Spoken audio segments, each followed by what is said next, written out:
부산 항구 끝자락에 서 있는 차량 한 대. 차량 한 대가 지금 정차되어 있는데요. 자세히 보시면 이제 차량 브레이크 등이 꺼집니다. 꺼졌죠? 움직이기 시작합니다. 아이고, 안 돼, 안 돼. 그러더니 앞으로 미끄러져 내려가면서 조금씩 속도가 붙어요. 그러더니 결국 바다에 빠집니다.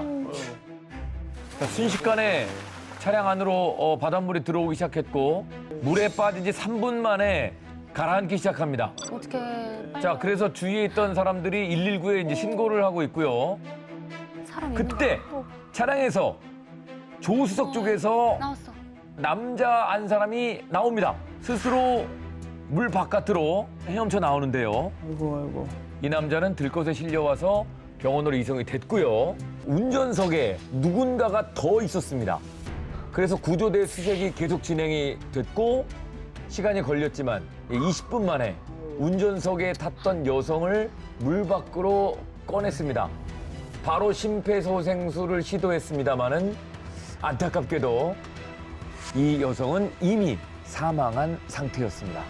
사고가 난 차 안에는 남성과 그의 여동생이 타고 있었는데요. 적으로 탈출을 해서 목숨을 건졌지만 운전석에 타고 있던 여동생은 끝내 사망했습니다. 이게 근데 보험 사기라고 하셨잖아요. 그러면 조수석에 있었다 그러면은 이해가 되는데 뭐 정신을 잃게 했거나 근데 운전석에 있는 분이 돌아가신 거면 뭔가 진짜 뭔가 사고로 이어진 건가요? 둘 다 보험 사기를 네. 하려고 했다가? 지금 보신 것처럼 이 영상만 보면 처음에는 사고사로 조사가 시작이 됐습니다. 하지만 사건 조사 과정에서 남성의 진술이 자꾸 번복되고 일관성이 없어지니까 경찰이 이제 의심을 하게 됐죠. 게다가 사건 발생 며칠 전 여동생 사망보험금 수익자가 여동생의 남편이었는데 살아나온 저 오빠로 변경된 점이 발견됐습니다. 이상하다. 결정적인 증거도 항구 CCTV를 통해서 밝혀지게 됩니다. 사건 전날입니다. 전날에도. 자, 하루 전에 항구에 차를 대고 운전석에서 내리는 한 남자가 보입니다. 시뮬레이션. 이 남자는 조수석으로 자리를 옮기더니 일단 또 주위를 살피죠. 그리고 조수석에서 차량을 조작하기 시작합니다. 어떻게 돼요? 저 에봤나 봐. 어떻게 하죠? 이렇게 옆으로 발을 해서 하나? 마치 무언가 연습하는 듯 차량은 계속해서 움직이고 사건 당일 오전 10시 53분쯤에 찍힌 영상입니다. 자, 지금 거동이 불편한 여동생을 부축해서 어디론가 데려가는 남자의 모습. 술 취했나? 왜 불편하시지? 이 남자는 주차장에서 여동생을 조수석에 태운 뒤에 진짜. 본인이 운전을 하고 이 항구까지 옵니다. 장애가 있나? 어떻게 저러지? 자, 그리고 차에서 내려서 운전석으로 뭔가를 끌어당기는 모습이 잡힙니다. 너무 계획적이다. 돈 때문에 가족을. 자, 이 안에서 조수석에 있던 여동생을 운전석으로 끌어당겨서 앉히고 있는 장면입니다. 어떻게 저렇게 못할 수가 있을까? 여동생을 운전석으로 옮긴 이후에 본인은 뒷좌석에서 짐을 꺼내서 항구 한쪽으로 치웁니다. 자, 이 짐이 좀 아까웠었던 모양입니다. 그 후 약 2시간 동안 주변을 확인하며 맴도는 남성. 차량 근처에 장애물을 치웁니다. 이거 100%네. 저 치우면서 무슨 생각했을까? 자, 소름 끼쳐. 그리고 조수석에 올라탑니다. 그리고 아까 보신 그 장면입니다. 차량은 바다로 돌진했고 여동생은 결국 사망했습니다. 같이 빠진 게 의심을 피하려고 저렇게 한 거죠. 그렇죠. 아마 남성은 의심을 피하기 위해 자신도 조수석에 탑승한 채로 바다에 추락한 것으로 보입니다. 차가 바다에 빠지고 얼마 뒤 남성은 스스로 차 밖으로 탈출했던 겁니다. 또 다른 놀라운 사실이 하나 더 드러납니다. 사실 남성이 여동생을 사고인 척 살해하려고 한 게 이번이 처음이 아니었습니다. 여동생이 사망하기 보름 전 다른 장소에서 똑같은 사건이 여동생에게 발생을 했던 겁니다. 남성은 여동생을 태우고 인근 하천으로 갔습니다. 그런데 이 당시에 하천에 있었던 건 여동생과 남성 둘만은 아니었습니다. 남성의 동거녀가 함께 있었던 겁니다. 이 동거녀는요, 남성과 함께 한적한 장소를 물색하기도 했습니다. 남성과 여동생이 하천으로 향했을 때 남성의 동거녀가 차를 몰고 두 사람을 뒤따라가 하천으로 왔습니다. 그리고 2시간 후 여동생이 타고 있던 차가 하천에 빠진 겁니다. 하지만 다행히도 지나가는 시민이 물에 빠진 여동생의 차를 발견했고 무사히 구조됐습니다. 아까 막 이렇게 부축해서 가긴 한 건데 의식이 없었던 건지 의식이 있었으면 진짜 알아차렸을 것 따라가고 같아. 차를 타지 말았어야 되는데 어떤 상황이었어요? 장애가 있나 왜? 사실 여동생을 태우고 하천으로 갔던 남성은요, 여동생만 차에 남겨두고 동거녀와 하천을 벗어났습니다. 그러면은 여동생 혼자 차에 있었던 거잖아요. 그러면 차에 무슨 짓을 했던 건가요? 뭐 어떻게 할 수가 있죠? 그런데 그게 아니었습니다. 여동생이 스스로 하천에 빠진 거였어요. 자신의 죽음을 사고사로 위장하기 위해서 자동차 기어를 중립에 두었고요. 그래서 그대로 차가 자연스럽게 스르르 하천으로 그냥 빠졌던 겁니다. 죽고 싶다고 했나? 왜? 아니 그게 왜 그랬죠? 밝혀진 건가요? 네. 어떻게... 이 여동생은 뇌종양을 앓고 있었습니다. 그래서 살 수 있는 날이 3개월밖에 남지 않은 시한부 인생을 살고 있었습니다. 그런데 이 여동생의 남편은 감옥에 있었고요. 자신이 사망하고 나면 아들을 돌봐줄 사람이 없었던 거죠. 그래서 자신의 아들을 잘 돌봐달라 오빠에게 이런 부탁을 하면서 자신의 자동차 사망 보험금을 5천만 원에서 5억 원으로 증액을 하고 수익자를 자기 스스로 오빠로 변경을 했던 겁니다. 이 모든 부분을 고려해서 재판부는 첫 번째 사건에 대해서 여성이 사고사로 위장해 스스로 목숨을 끊으려 했다고 판단을 했습니다. 동생의 이런 생각을 오빠는 알고 있었을 텐데, 그죠? 과연 정말로 그랬을까라는 의심은 여전히 합리적이고요. 네. 많이 남아 있습니다. 왜냐하면 이 여동생의 뇌종양 증세가요, 너무 이제 그 뇌의 혹이 커가지고 다른 뇌 부위를 압박하고 정상적인 뇌 기능이 작동하고 있었다라고 보기 어렵다는 그런 의료진의 진단과 그런 의견들도 있거든요. 그러다 보니까 결국은 가장 가까이에 있는 이 오빠가 여동생의 의견인 것처럼 진술을 하고 주변에 보이게 만들고 했을 가능성이 무척 많지 않았겠느냐. 그 가능성이 더 큰 것 같아요. 네, 그리고 그 당시 상황을 보면요, 남매 모두가 빚을 많이 지고 생활고에 시달리고 있는 상태였는데요. 뇌종양 때문에 시한부 인생이고 3개월 정도밖에 살지 못한다. 그럴 바에는 어차피 사망할 건데 그 여동생의 희생으로 우리가 이 상황을 벗어나는 게 좋지 않겠느냐라는 그러한 그 생각을 가지고 그러한 부분들을 여동생이 받아들이도록 가스라이팅을 했을 수도 있고요. 또는 여동생이 그 상황을 정확하게 이해하지 못하는 상황이었을 수도 있습니다. 그래서 이런 모든 것들을 감안을 한다면 과연 여동생이 1차 범행에서 스스로가 원해서 그런 행동을 했을까 하는 데 대해서 이제 의심을 할 만한 그런 정황이 충분한데요. 여기에 더해서 여동생이 스스로 원해서 목숨을 끊으려 한 것이 아닐 수 있다라는 그런 의심이 드는 정황이 또 있었습니다. 뭐죠? 여동생이 사망하기 1년 전에 이 남성의 아버지도 비슷한 사고로 사망을 했습니다. 어떡해. 함께 낚시터에 간 후 각자의 차를 타고 집으로 향하던 부자. 갑자기 아버지가 사라졌다라는 겁니다. 그리고 나서 얼마 뒤에 강 바닥 아래에서 아버지의 차가 발견됐고요. 아버지는 이미 차 안에서 숨진 상태였습니다. 발견되었을 때. 하지만 어떻게 된 건지 알 수 있는 방법이 있잖아요. 차 안에 블랙박스가 있지 않습니까? 그런데 그 차량 안에 블랙박스 메모리가 사라진 상태였습니다.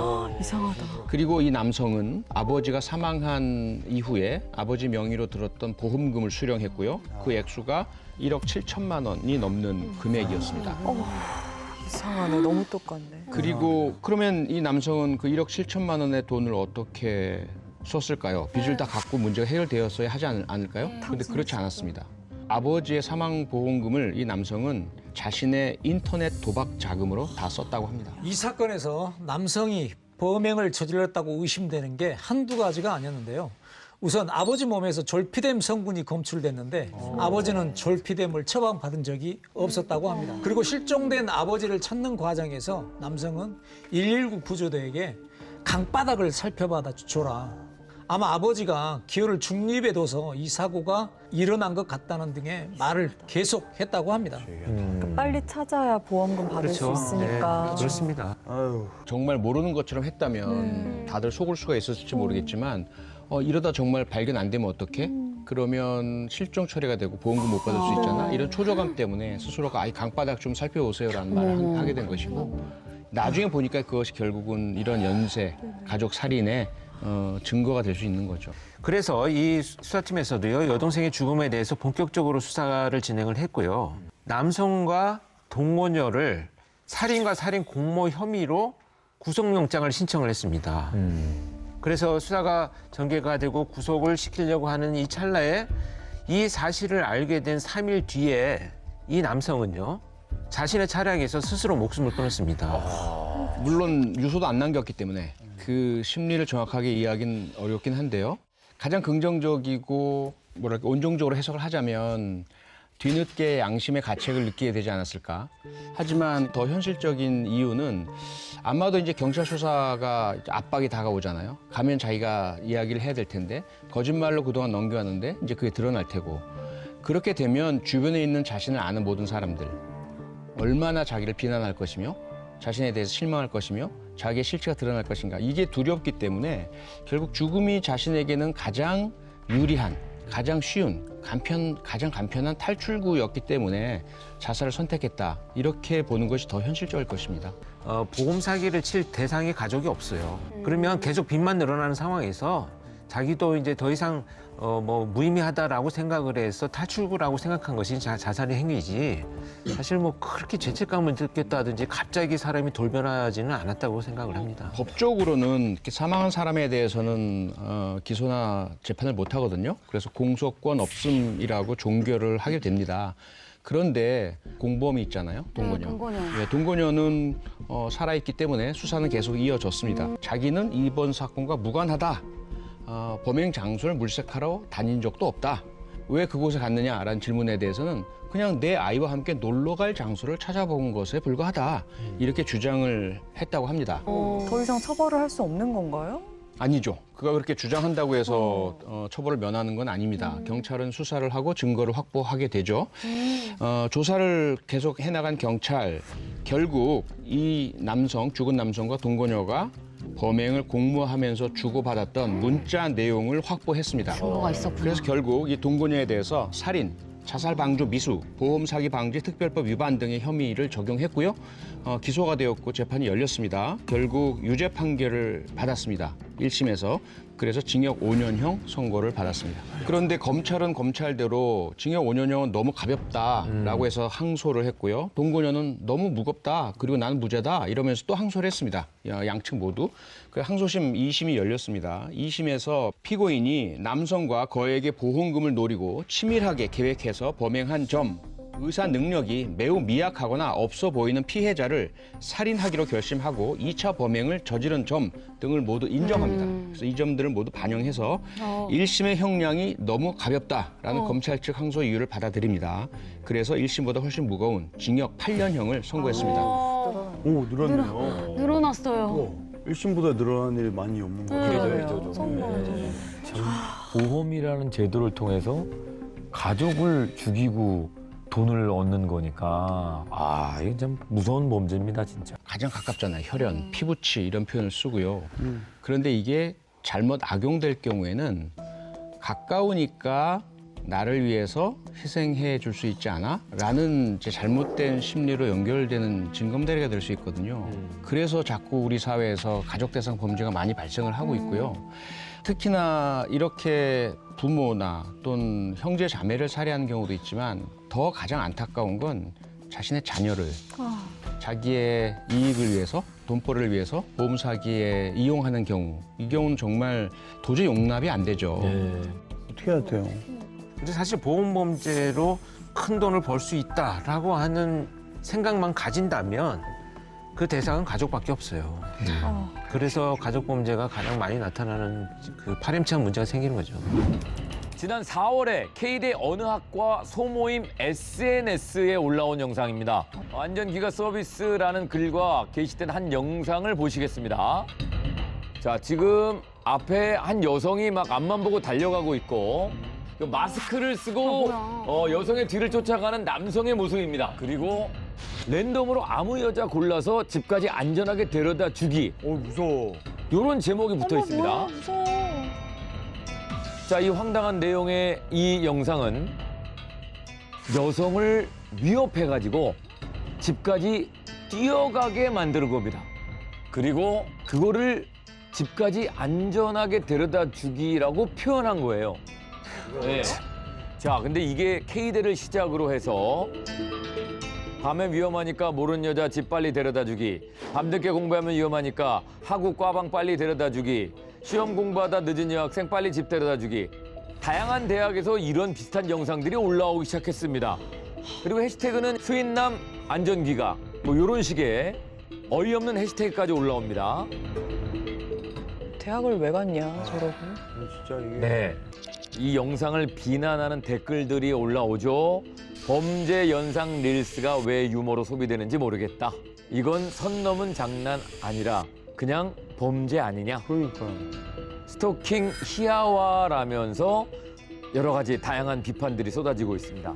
철이 없다고 하기에는 대학생이고 다 큰 성인인데 이걸 어떻게 받아들여야 될지 정말. 늦은 밤에 집에 갈 때 걸어서 가면 10분 걸릴 거 아닌가. 그러면 위험하니까 뛰어서 5분 안으로 갈 수 있도록 도와주는 거다.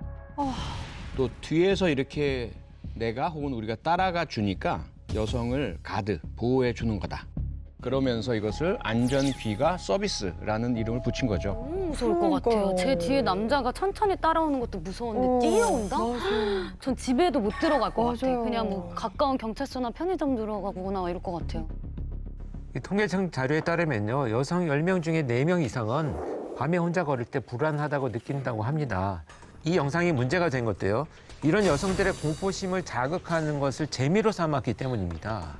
그래서 영상에 대한 비난의 목소리가 커지기 시작을 하니까 안전귀가 서비스 챌린지 영상을 올린 학생들은 실제로 모르는 여성을 쫓아간 게 아니라 여성과 합의하에 연출을 해서 찍은 영상이다, 이렇게 밝혔습니다. 말도 안 돼. 저거를 왜 오케이를 했다고요, 여성분이? 그럼 그 여자도 너무 이상한 사람인데. 그러니까. 근데 이런 걸 그럼 왜 찍는 거예요? 그러니까. 아니, 합의하에 찍었다 해도.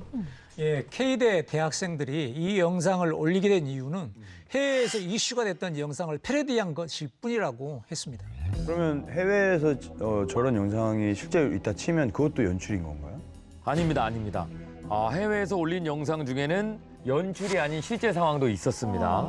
해외 챌린지 영상은 조회수가 6천만 회가 넘었고 좋아요가 무려 880만이 넘을 정도로 인기가 많았다는데요. 뭐 사람들이 많이 봐줄 거다 아니, 그런 생각이 있었던 것 같아요. 너무 한심해요. 실제로 저렇게 따라오면 너무 무섭고 트라우마로 남을 것 같은데 저도 너무 늦은 시간에 이렇게 집에 혼자 가게 되면 무서워서 그 안심 귀가 앱이란 게 있잖아요. 그래서 그걸 꼭 켜두고 가거든요.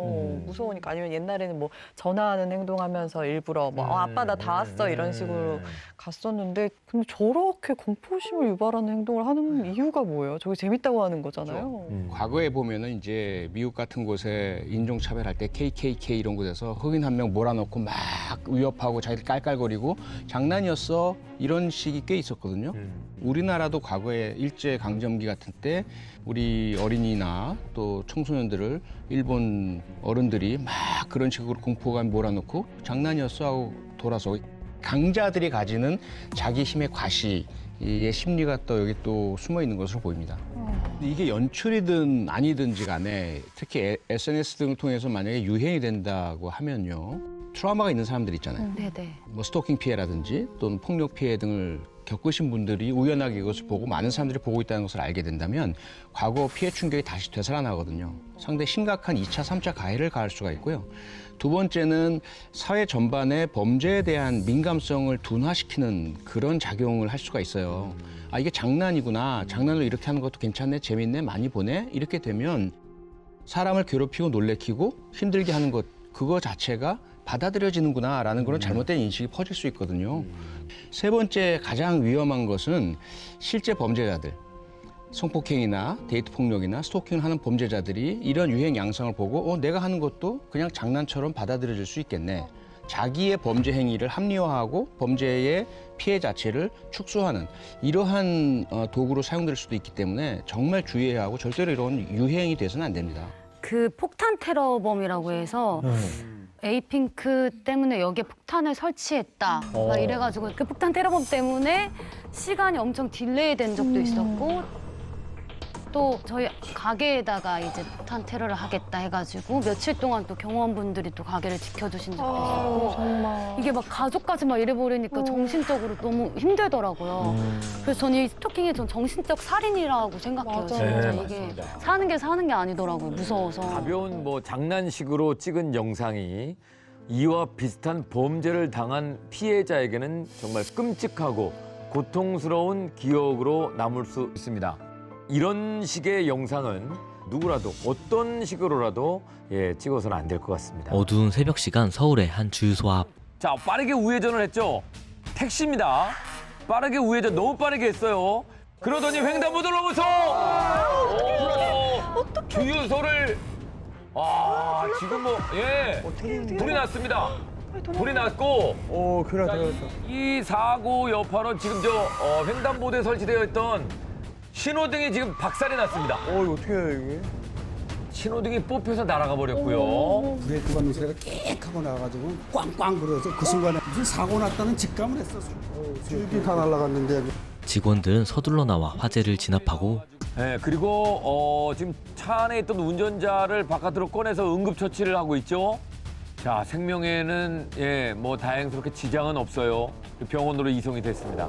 큰일 날 뻔했구나. 뭐 하는 사람이야? 운전자의 정체는 택시기사가 아니고 전역을 한 달 앞둔 만 20세의 군인이었습니다.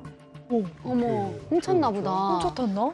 본인이 택시 운전을 왜 한 거죠? 네, 택시 기사가 슈퍼마켓에 물건을 사기 위해서요. 잠시 택시를 비운 사이에 이 만취한 군인이 택시를 훔쳐서 아이고야. 타고 달아나다가 저런 큰 사고를 낸 거였습니다. 문제는 이제 전역을 딱 20일 앞두고 있었단 말이죠. 네. 이럴 경우에는 대부분 전역을 하면서 이 사건과 신병이 일반 경찰로 이첩이 됩니다. 그래서 아마도 관할 경찰서에서 수사를 받고 형사 입건될 것으로 예상이 되는데요. 지금 보민 씨 말씀처럼 저지른 범죄가 여러 가지잖아요. 우선 택시를 훔쳤으니까 절도죄죠. 도로교통법상의 음주운전 처벌도 받게 될 것이고요. 그리고 특수재물 손괴죄, 그 택시를 이용해서 엄청나게 커다란 그 재물 파기를 했으니까요. 또 신호등이라는 공용물권 손상을 했기 때문에 공용물권 손상죄 또 적용될 것으로 보여서 유사한 사건 판례들을 종합을 해서 비교를 해보자면 아마도 유죄 판결을 받게 될 경우 징역 5년형 정도의 처벌을 받을 것으로 예상됩니다. 이 군인은 후회를 많이 하고 있을 것 같은데요. 시간은 되돌릴 수가 없습니다. 그리고 이미 저질러진 잘못은 사라지지가 않습니다. 자, 셀프 주유소에 차량 한 대가 이제 들어옵니다. 그리고 자리를 잡고 운전자가 내려서 직접 주유를 해야 되죠. 카드 결제기 앞에서 결제를 뭐 하려고 그러는데 잘 안 돼요. 좀 당황합니다. 이거 왜 안 되지? 좀 어려워. 그래서 다른 카드로도 좀 해보고 뭐 여러 가지로 지금 하려고 하는데 그때 이제 이분들을 도와주기 위해서 70대 직원 한 분이 손님들에게 다가갑니다. 뒤에 있던 남자 손님이 기계가 왜 이렇게 만들어진 거야? 그랬더니 이 기계적인 부분은 저희도 어쩔 수가 없습니다. 뭐 저희가 만든 기계가 아니니까요. 하지만 손님의 분노와 욕설은 계속되는데 그래서 직원이 참다가 아이고 뭐 왜 이렇게 욕을 이렇게 하십니까?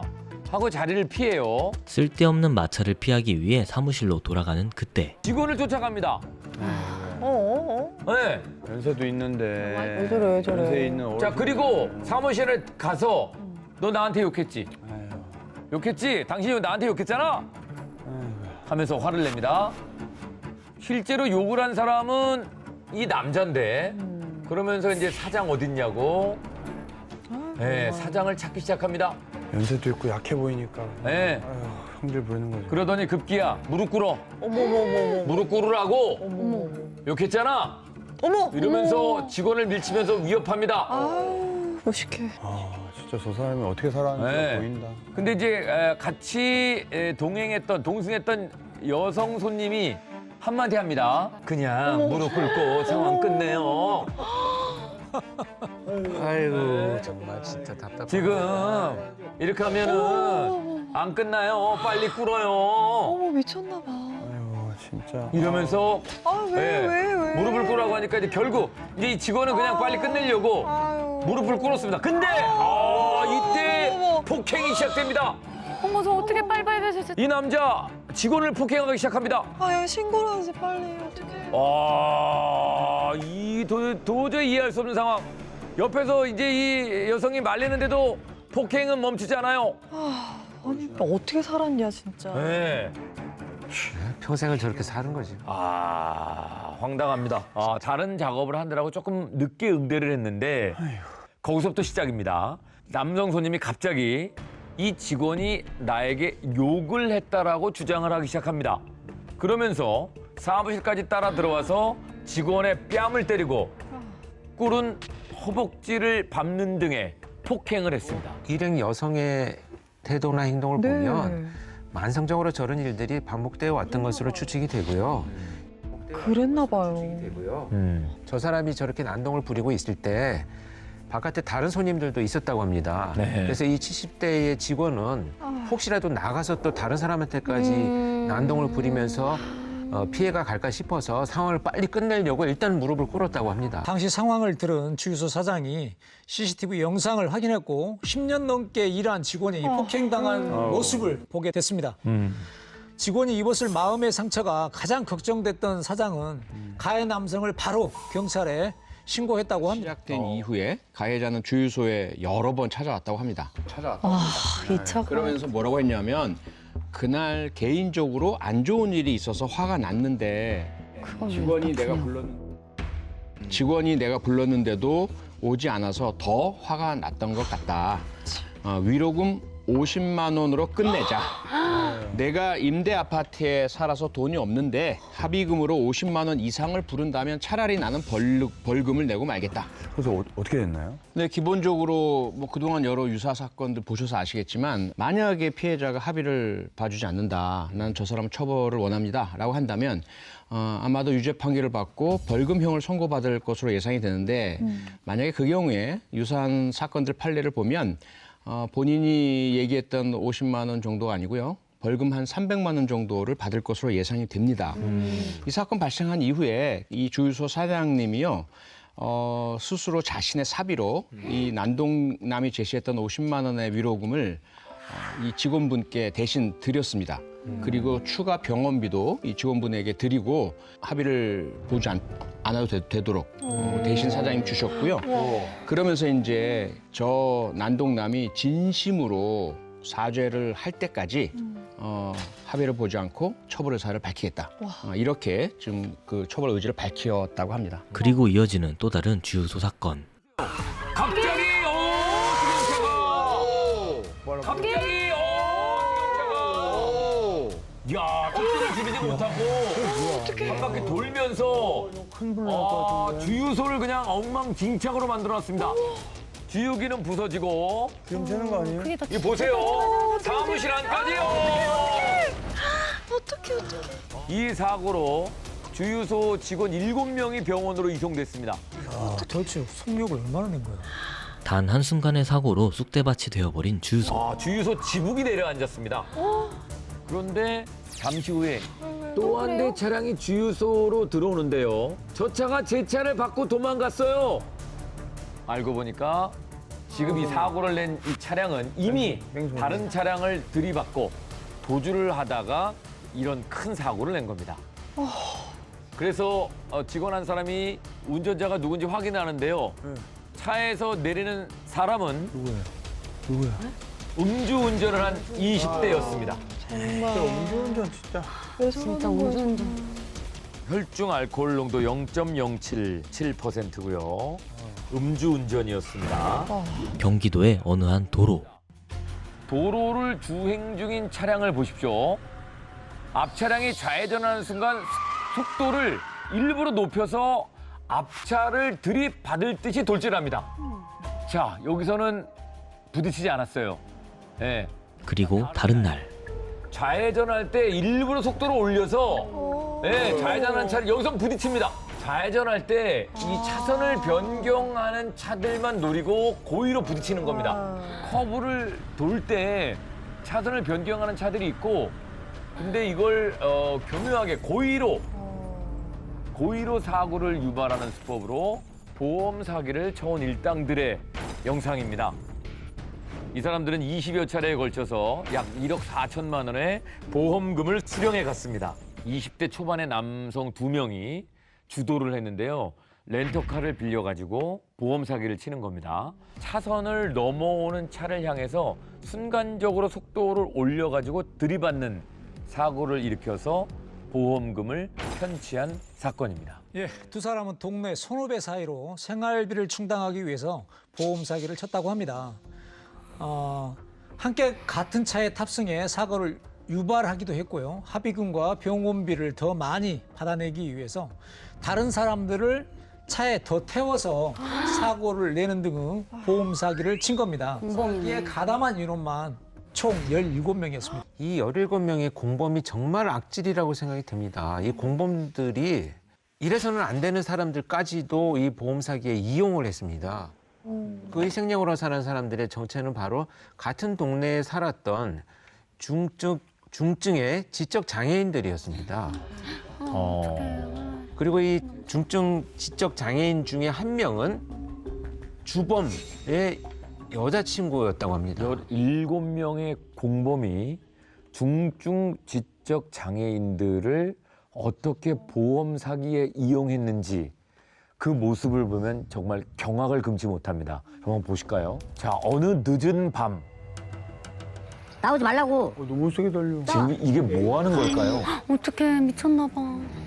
아유, 수시를 너무 준다고 했잖아, 위험하잖아요. 내가. 그냥 차에다 뛰어들라고요? 진짜로? 지적 장애인을 달리는 차에 뛰어들게 만드는 훈련을 하고 있습니다. 너무 딱해. 너무 나빴다, 진짜. 이걸 사고로 위장해가지고 보험금을 타낼 심산이었습니다. 신호를 주면 차에 뛰어들으라고 연습을 시키는 겁니다. 또저네. 형. 저 일부러 저 잔머리 굴린 것 같은데. 무섭지. 네. 자, 이게 네가 해봐. 말이 연습이지. 오늘 저 어떻게 해야 돼요, 저거 진짜. 박아. 아니, 그러니까 이거 알아. 자동적인 거거든. 이거. 어떡해. 진짜 박으려고 했네. 근데 차가 멈췄다는 거잖아요. 제발요. 착실이다. 그러니까 얘가 확 뛰어야 왜 가만히 서 있냐고. 나. 그럼 어떡해, 쟤 왜 저러는 거야. 야, 왜 가만히 서 있냐고. 나 확 튀어나오라고. 차 반응도 못하게 나. 말 존나 내 차. 뛰어서 죽여줄까? 너 또 달리게 할래? 진짜 악마. 왜 사람이냐. 아유. 폭언과 협박을 일삼으면서 마음 아파라. 몇 날 며칠 동안 연습을 시킵니다. 다 아는데. 보험 사기의 수단으로 같은 동네에 살던 지적 장애인들을 이용한 사기범들입니다. 중증 지적장애인 3명이 보험 사기에 이용이 되었는데요. 17명의 공범 중에 주범인 20대 초반의 남성 2명. 이 2명의 주범들이요. 정신 연령이 약 5에서 8세인 지적장애인들을 평상시에 위협하고 공포심을 갖게 만들고요. 그다음에 자신들의 명령을 듣지 않고 거절하면 폭행까지 서슴지 않았습니다. 이런 방식으로 지적장애인들을 가스라이팅을 한 거죠. 자동차 트렁크에 가둬놓고 몇 시간을 데리고 다니거나 또 방망이로 폭행을 하고 때렸다고 합니다. 그중에 한 명은 주범의 폭행에 고막이 파열되기까지 했다고 합니다. 나쁜 놈들. 보험 사기 예행 연습을 위해서 주범이 빌려온 차로 지적 장애인 한 명의 발을 차 바퀴로 3번이나 밟고 지나가기도 했다는 겁니다. 진짜. 피해자는 살점이 떨어지고 발가락 인대가 끊어지는 정도의 큰 부상을 입었습니다. 자, 그런데 이 악마 같은 이 범죄자들의 악행이 끝없이 또 이어집니다. 계속 보험 사기를 위해서 사고를 냈기 때문에 사고 이력이 보험회사에 남게 되어 있잖아요. 그래서 더 이상 보험 사기로는 돈을 벌기 어렵다고 판단을 해서 자기 여자친구라고 그랬잖아요. 주범 B의 지적 장애가 있는 이 여자친구에게 성매매를 강요를 했습니다. 이렇게 해서 이 2명의 주범은요, 지적 장애가 있는 이 여성에게 55명을 상대로 총 75회에 걸쳐서 성매매를 강요를 했고요. 이로 인해서 1,000만 원이 넘는 성매매 대금을 갈취했습니다. 계속 여자친구라고 하는데 사실 여자친구는 아니죠. 말이 안 되는 것 같아요. 진짜. 이게 참 인간이 어떻게 이럴 수 있나라고 참 우리가 이해하기 힘들잖아요. 네. 그런데 자꾸 이런 일이 발생하는 기본적인 심리적 기제는요. 비인격화예요. 나와 같은 인간이 아니야. 이렇게 딱 자기 마음속에 합리화를 시켜놓고 그리고 나서는 예를 들어 고문 범죄를 저지를 때도 마찬가지고요. 성범죄를 저지를 때도 마찬가지고 지금처럼 직접 장애가 있으니까 고통을 모를 거야, 아픔을 모를 거야. 그리고 내가 이렇게 이용을 해도 크게 상처를 받지 않을 거야라고 스스로가 잘못된 합리화를 하는 거죠. 그리고 그러한 자기보다 지적 능력이 떨어지는 사람이니까 내가 이용을 해서 얼마든지 나의 이익을 위해서 사용을 해도 돼라는 그런 잘못된 인식을 가지고 있으니까 이런 일들을 벌일 수가 있는 겁니다. 법적 책임을 회피할 수 있는 수단이 생길 수도 있어요. 이 지적 장애를 갖고 있기 때문에 그렇게 때문에 장애인을 자꾸 범죄에 이용하는 것입니다. 근데 제가 궁금한 게 어떻게 하다가 이 지적장애인 분들이 그 범죄자랑 같이 엮이게 된 건지 그분들은 누가 보호해주거나 뭐 이렇게 좀뭐 가족들이나 그렇게 이렇게 하고 있는 걸 모르는 건지. 부모님이 이제 헤어지셔가지고 의지할 데가 사실 없는 거예요. 이게 뭐 동네 형들 뭐 이런 사람들이 예, 그 사람들이 잘해주니까 이제 의지하게 된 건데 결국엔 이렇게 이용당하는 거죠. 이런 범죄의 의도를 갖고 있는 자들이 그런 좀 취약한 상황에 있는 사람들한테 접근을 해가지고 일정 기간 상당히 베풀어요. 그리고 자신을 믿게 만드는 이 그루밍도 하고 이렇게 자신의 통제하에 넣어서 다양한 방식으로 범행을 저지르는 것이 많이 나타납니다. 네. 이 범행 주도했던 2명의 주범 경찰에 검거가 되어서 수사받고 기소가 되었습니다. 그 재판이 열렸고요. 이들에게 적용된 혐의는요. 보험 사기 방지 특별법 위반, 그다음에 장애인 복지법 위반, 공갈 미수 등 한 명에게는 6개 혐의, 또 한 명에게는 5개의 혐의가 적용이 된 겁니다. 중증의 지적 장애인을 보험 사기 범행에 동원하고 그 이득 대부분을 가져간 점, 또 그들을 자신의 돈벌이를 위한 수단이나 미끼 또는 도구로 전락시킨 채 특수상해, 공갈미수, 성매매 강요 및 상해 범행을 저지르게 한 점을 고려해서 성매매 강요 혐의가 추가된 A의 경우에는 징역 3년, 또 자신의 여자친구에게 성매매를 알선한 B의 경우에는 징역 2년형을 선고했습니다. 어느 날 저녁 서울의 한 횟집. 자, 8시 20분쯤에 한 남자가 들어오죠. 들어와서 자리를 잡습니다. 일행과 함께 평범한 술자리를 가졌어요. 그리고 이제 카운터에서 계산을 합니다. 계산을 하고 9시 30분쯤에 식당을 떠나는데 그로부터 30분 후 다시 식당을 찾은 남성. 사장님이 저 영업 끝났습니다. 말씀을 드리니까 더 먹으려고 했는데 누가 허락받고 내 자리 치웠어? 이렇게 화를 내면서 갑자기 난동을 피우기 시작합니다. 맞아. 앞에 있던 물건을 유리병을 얼굴 쪽으로 던졌어요. 어머, 왜 저래. 너무 세게 던졌어. 자, 그리고 도망가려 그래. 이때 입구에서 들어오던 한 배달기사와 마주치게 됩니다. 도망가려는 남자를 배달기사가 제지해요. 와, 너무 고맙다. 이 상황을 지금 밖에서 본 거죠. 자, 몸싸움이 막 시작이 됩니다. 네. 근데 결국 붙잡혔습니다. 그러니까 기사님 네. 너무 대단하다. 그리고 이제 112에 신고를 했습니다. 그래서 가게 내에서 경찰을 기다리기로 했는데 갑자기 또 도망가려 그래. 도주 시도합니다. 어디 도망가? 2차 도주 시도.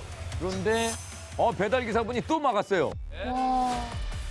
그랬더니 이제 아까 이 저행 난동 부렸던 이 사람이 횟집 사장이 나 죽여. 횟집 사장이 사람 죽여요. 나 신고할 거예요. 신고 전화를 하는 척하더니 갑자기 또 도망갔어요. 또 도망가. 막 전력으로 달려가고 있고 계속해서.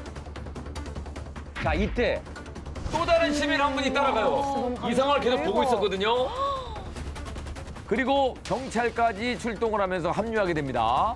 결국 근처에 있던 시민들의 도움으로 이 난동범을 체포하게 됩니다.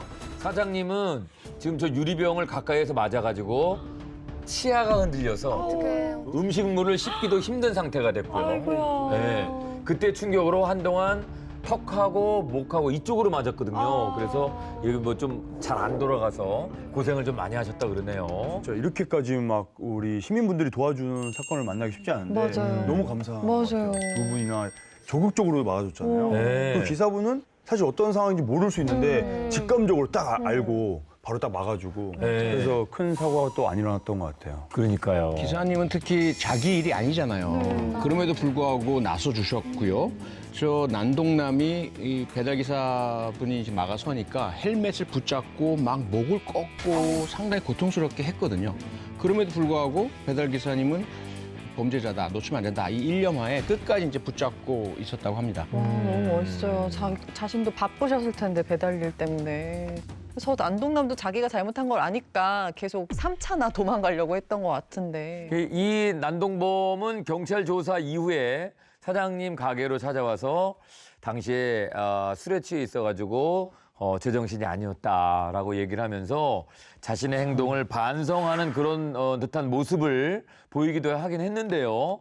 그런데 이 사람 사장님과 대화를 주고받던 중에 갑자기 돌변했다 그럽니다. 난동남에게 사장님은 그래도 물건을 던지는 행동은 잘못된 거다라고 했는데 이 말에 난동남은 나도 둘에게 맞았다. 쌍방폭행으로 신고하겠다라고 한 겁니다. 아니 그 도망가려고 하는 거를 이제 막으려고 붙잡은 건데 그렇죠. 그러다가 만약에 조금이라도 상처가 나면 이것도 폭행인가요? 난동남은 폭행을 먼저 한 가해자잖아요. 그리고 더군다나 그 현장에서 도망가려고 한 현행범입니다. 근데 현행범은 경찰관뿐만이 아니라 시민 누구라도 근거할 수가 있어요. 이 행위는 정당 행위에 해당돼서 죄가 되지 않습니다. 아유, 물론이죠. 상해를 유발했거든요. 물건을 던져서. 상당히 위험한 물건을 던져서 다치게 했기 때문에 특수상해죄로 처벌을 받게 되지 않을까 이렇게 추정이 되는데 네. 특수상해죄에 대해서 유죄를 인정받는다면 약 징역 1년형 정도를 받을 것으로 예상이 됩니다.